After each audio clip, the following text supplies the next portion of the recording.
দিবে। যদি স্ত্রী মালিক হয় কিন্তু স্ত্রীর ইনকাম না থাকে তাহলে কি হবে? স্বর্ণ বিয়েতে কিংবা বিভিন্ন উপহারের মাধ্যমে পেয়েছে, স্ত্রীর স্বর্ণ গহনার মালিক কে? আগে সেটার উত্তর দেন। বইয়ের স্বর্ণের মালিক কে?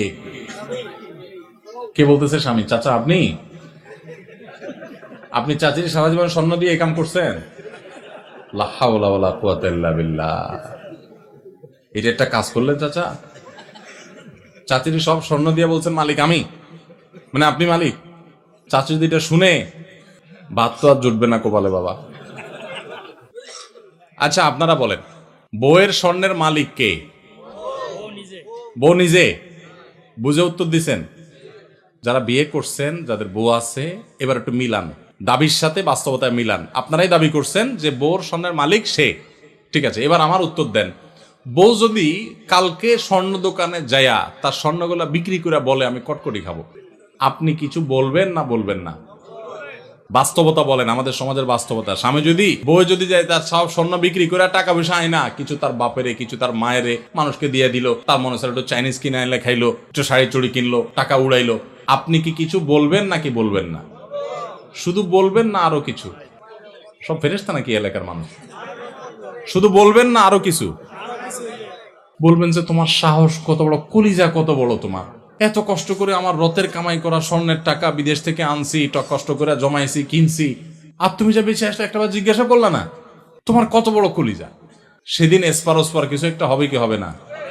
তাহলে একটু আগে বললেন বউয়ের স্বর্ণের মালিক বউ, এখন আবার যে মালিক তার জিনিস সে বিক্রি করলে আপনি বলার কে? কথা কি বুঝছেন না বুঝেন নাই? আমাদের দেশে স্বামী স্ত্রীর পারস্পরিক টাকা পয়সা, স্বর্ণ গয়না এগুলোর ক্ষেত্রে বড় ধরনের একটা ঘাপলা আছে। ঘাপলা ঘাপলা ঘাপলা বুঝেন? একটা গোজামিল আছে, গোজামিল। এই যে জাকাতের প্রশ্ন আসছে, আমি জানি গোজামিলটা কেন আছে। বইয়ের স্বর্ণ, এটার মালিক কে জিজ্ঞেস করলে আপনারা নারায়ে তাকবীর বলেন যে হ্যাঁ বউ মালিক, আবার বেচতে গেলে আপনি বাধা দেন, আবার বিদেশ যাওয়ার সময় বলেন যে স্বর্ণগুলা দাও বেচে দিই, কত স্বর্ণ হয়ে যাবে। তো সেই মালিক হলে আপনি নেওয়ার কে?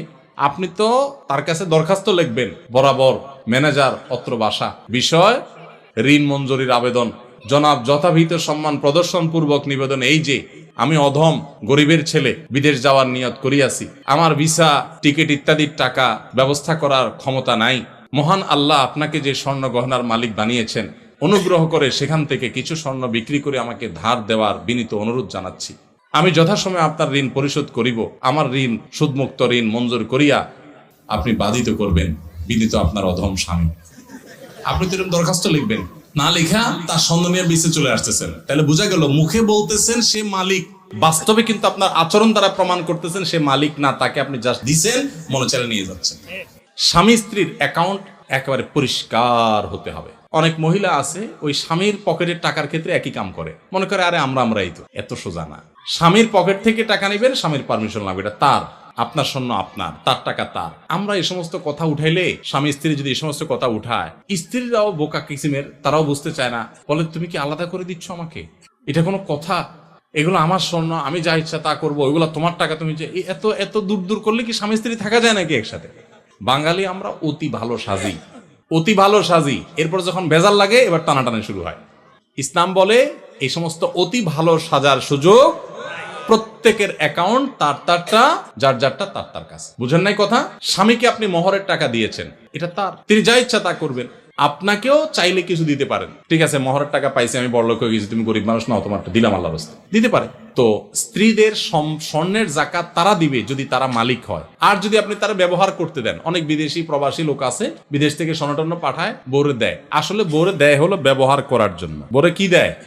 মালিক বানায় দেয় না, মালিক কিন্তু সে, মতলব খারাপ, বেঁচে ফেলবে, এই জন্য বউর কাছে দেয় শুধুমাত্র। তাহলে এক্ষেত্রে জাকাত স্বামী দিবে যদি মালিক স্ত্রীকে না বানায়। ক্লিয়ার যদি বলে দেয় এটা তোমাকে মানা দিছে, তুমি মালিক। হ্যাঁ অবশ্যই সে যদি এটাকে যত্রতত্র বিক্রি করে টাকা পয়সা নষ্ট করে, যেমনে সেমনে খরচ করে, স্বামী হিসাবে অবশ্যই তিনি তাকে পরামর্শ দিবেন। সেটা হবে হিতাকাঙ্ক্ষী সুলভ, সেটা খবরদারি সুলভ না যে তুমি এটা কাজ করলা, যেন তেন ভাবে করে ফেলছো, তোমারই তো জিনিস, তোমারই কাজে লাগতো, আর একটু ভালো কাজে লাগাইতা, আরো দাম বাড়তো তখন দাম পাইতা, আমার একটু জিজ্ঞেস করতা কোথায় একটু বেশি ভালো দাম পাওয়া যায়, ইত্যাদি ইত্যাদি। হিতাকাঙ্ক্ষী সুলভ আপনি সেখানে কথা বলতে পারেন, সেটা না করে আপনি করেন কি খবরদারি সুলভ। ঠিক না বেঠিক? এগুলা করা যাবে না। তাহলে স্ত্রীর গহনা জাকাত স্ত্রী দিবে। এখন প্রশ্ন হলো স্ত্রীর গহনা জাকাত যে দিবে, বেচারে টাকা পাবে কই? উত্তর হলো মোহর দেন নাই নিশ্চয়ই। মোহর যদি দিতেন তাহলে মোহরের টাকা থেকে রেখা রেখা সে খরচ করতো, জাকাত দিতে পারতো। আবার মাসে মাসে বউরে একটু হাত খরচের টাকা তো দিবেন, সেটা থেকে সে দিতে পারে। আবার যদি সে তার ওই স্বর্ণ থেকে কিছু অংশ বিক্রি করে জাকাত দেয়, সে সুযোগও আছে। আবার স্বামী যদি তার জাকাতটা দিয়ে দিতে চায়, সে সুযোগও আছে। তবে তাকে বলতে হবে যে তোমার স্বর্ণের জাকাত আমি দিয়ে দিলাম, নিয়ত করে নিবে, সে জাকাত আদায় হয়ে যাবে।